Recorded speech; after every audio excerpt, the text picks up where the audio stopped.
Hello my friends, thank you for joining us on another episode of this mini-series that's all about PSM. Today we're going to be talking about emergency planning and response. So if you read what's actually said on OSHA's website, on the PSM program, there's not a whole lot there. It's a little paragraph.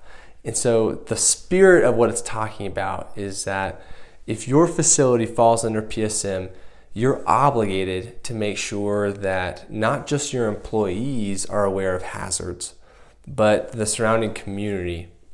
And so there needs to be a plan if there's some sort of spill or release, if material or pressure or something goes wrong. You're required to have a plan, an actual documented procedure that addresses both small spills, and it should spell out what quantities those are, and so how many gallons or pounds of a certain type of material. If you spill this small amount, we can handle this in-house, or maybe there's certain materials on your site that are governed by different government agencies like the Department of Environmental Quality, or other state or federal agencies, and they're going to have their own stipulations about what to do in the case of a release.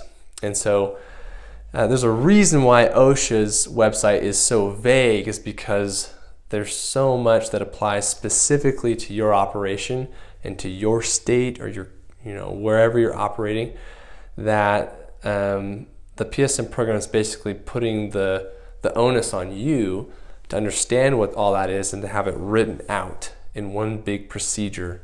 And then you need to prove that you're training your employees on that procedure. And if it does impact the community, there's like emergency responders that they need to know what you have on site, then you need to document that you're having good and regular conversations with emergency responders so that they know what to do when they show up in the case of an emergency. So we'll dive deep into that. We'll take a look at some common forms of emergency planning and response. And so we're looking forward to seeing you in the full masterclass. Again, we'll dive deep into that. We'll look at some templates, and we'll do some case studies and whatnot. So looking forward to seeing you in there. Thanks.